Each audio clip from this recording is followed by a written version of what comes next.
Ladies and gentlemen, I appreciate you being here just for a few minutes. Chief John Belmer, St. Louis County. I'm joined by Captain Ron Johnson from Missouri State Highway Patrol. I'd like to just read a couple things real quick to put some things in context. 61 arrests made last night here in St. Louis County as a result of the rioting. 32 of those arrests were felonies. They were for burglaries. That would be part of the looting issues. 29 for misdemeanors. Those are unlawful assembly. 10 police cars were damaged. Most of those are county police cars. 2 of them, of course, were totally burned. There's 3 on-duty injuries of police officers combined. And we did have by the way, we had a found body today at 9490 Glen Owen. That's going to be between Chambers and the back of Canfield Apartments. We are treating that right now, investigating that as a homicide. So we'll have more to follow regarding that. We did make a good arrest. The county police down in Jennings made an arrest regarding an individual that had quite a few, 2 individuals had quite a few auto parts in their car. So at least some folks have been arrested regarding some of the looting that we're dealing with. We had watch commanders today that walked West Force and they talked to businesses and residents and tried to document the damage that maybe we weren't aware of, making sure that they got their police reports, different issues such as that. We have the 3 members from the State Fire Marshal's office out here to assist bomb and arson in the cause and origin investigations regarding these fires. And we did have 21 fires last night. So one thing I'd like to tell you before I introduce it to Captain Johnson, we answer questions. You know, the law of averages is going to catch up to us eventually regarding this. And that's really what bothers me, and I think other commanders. We can only go so long before, again, simple math will tell you that we can't sustain no loss of life or things such as that. So I certainly hope that we get through this upcoming evening without any issues. I hope we have peaceful protests. I hope that everybody can enjoy their First Amendment rights and we don't see the kind of criminal activity from last night. Captain Johnson? Good evening. You know, early on I apologized to Mike Brown Sr. and Mrs. McSpadden for the loss of their son, and I said that I was sorry. Well, today I stand here and say I'm sorry to the community of Ferguson for the soul of their community that was ripped and torn last night. And that cannot happen. That was not fair to this community or this nation. And tonight we will do everything we can to make sure that does not happen and repeat itself. Like the Chief talked about, we have to make sure that this stops, the law of averages. We don't want anybody seriously hurt or no one injured. Yesterday I was asked a question about the clergy. As you know, that I've been led by faith throughout this. And last night I said that the voice of the clergy was not being followed. It wasn't that voice was not attempted to be spoken. The crowd was not listening. We have to listen to the voice of reason and the voice of our faith and those things that drive us to be better. We will continue to make sure this community is safe, the property is safe, and the rights and the freedoms that we have are maintained. So we'll open ourselves up to any questions you may have for myself or the Chief. Chief, have you had a chance to adequately assess where the missteps, where the miscalculations, or the mistakes might have been made in the planning last night? Well, I tell you, we're always assessing, and we're going to make sure that we look at that and do whatever we can to ensure that we have a better night tonight than we had last night. But I can tell you the men and women of law enforcement did an outstanding job last night and showed a lot of courage. But we are assessing last night. You know, like I always tell you, we look at every day as a new day, and we adjust our operational plans. Can you tell us why the National Guard was not able to protect property like we were hoping to last night? There were 700 out there. I realize not the 2,200 that are going to be out there tonight, but that's still a significant number, and the promise of being out there was to protect property. And they were out there. I think the governor talked earlier, there was more than 700 guardsmen out, and we had them in those places that we thought were appropriate. But last night, the rioters and those that are stuck on violence did some things to our community that we all couldn't have woke up this morning and imagined. Chief, is that homicide related to the rioting? You know, at this point, I certainly couldn't discount that. I would imagine that there's some sort of a nexus there between that.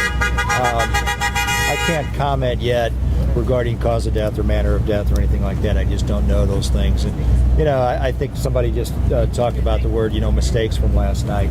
I think, like Kevin Johnson said, I'm not sure they're mistakes. These officers worked tremendously hard under a very difficult situation to exercise a whole lot of restraint and try to keep everybody safe. Again, I'd like to underscore the fact that if there's certain folks out there, and fortunately it's a small fraction, but if there's certain folks out there that really want to cause problems, it is very difficult to impact that at times. Chief, what do you think about the decision to bring in more National Guard soldiers tonight? You know, I welcome it. I really do. I think it's going to cause us to be able to use some of our police officer assets, guys that wear badges, to do the jobs that they need to do, have that frontline interaction with folks, and I think it'll free up our law enforcement assets to be able to react a little more effectively to some different dynamics. Again, we had a situation in August, remember, that we were, 7, 8, 9 blocks, and last night we saw this perhaps over 4 square miles. So there is more of a challenge when that happens. How frustrating is this when you see groups come here, like they did in August, looting and using this as an excuse to take property and to damage property? Yeah, it is frustrating because I feel like that certain individuals are taking advantage of not only the business owners, for example, but they're taking advantage of the community and in many ways of Mr. Brown's life and legacy. I mean, this almost has to turn into something good. Otherwise, an 18-year-old man lost his life for nothing, and I think it cheapens it when we look at the criminal activity that spun out of this. And I tell you, a lot of our residents called us this morning. I've talked to a lot of them, said they just woke up in tears this morning. They woke up and they were heartbroken. And so we've heard this community in ways that it's going to take a long time to heal. Gentlemen, could you talk a little bit about deployment of the National Guard? I'm not trying to get any tactical information, but St. Louis, they were deploying guards in small pockets to a number of different areas to prevent looting and that. And I wonder if you have laid out any plans of use for the Guard, and also to whom does the Guard answer? Do they fall under the Unified Command? Who are they taking orders from, and who's giving orders to them? We're not going to talk about our operational approach, how we will use the Guard, but they will be used as a resource. Major Johnson of the Highway Patrol is actually working with the Guard commanders on deployment of those, and we'll ask for those resources, and he will communicate with the Guard for how those will be. And do they fall under the Unified Command's control, or do they fall under National Guard commander control? They will fall under Unified Command once they're deployed.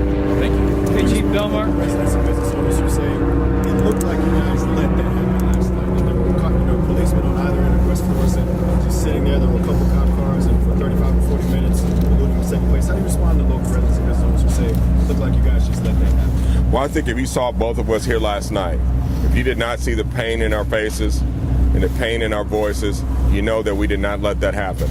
If you could have saw those law enforcement officers who stood out there last night and saw the disagreement and despair in their voices and in their face. And so, no, we did not let that happen. And once again, this is the community I live in.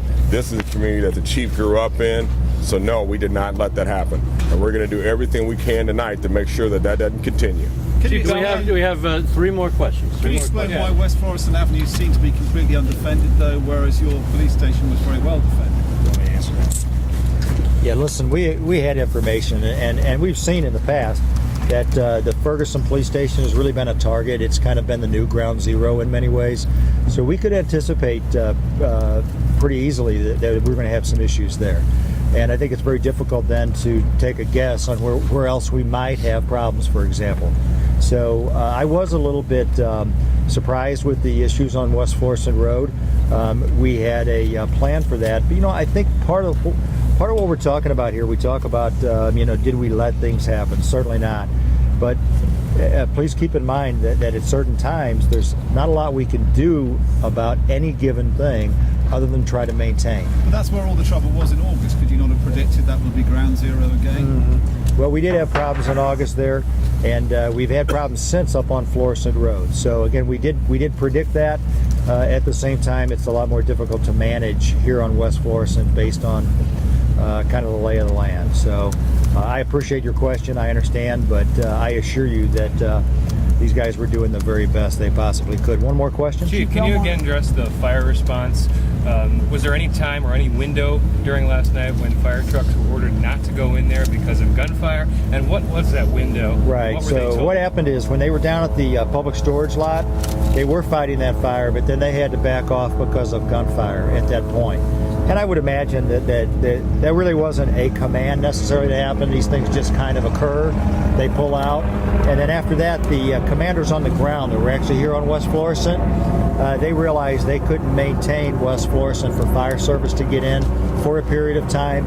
Then they were finally able to move to the north and get the fire service in here. And is that standard protocol for police to secure a scene before firefighters are able to go in there? Right, and that really is standard protocol. And typically, the fire service won't come into any of our scenes until it's 100% secure. So those are things that are challenges of ours. We're polishing and cleaning this up every bit of the way.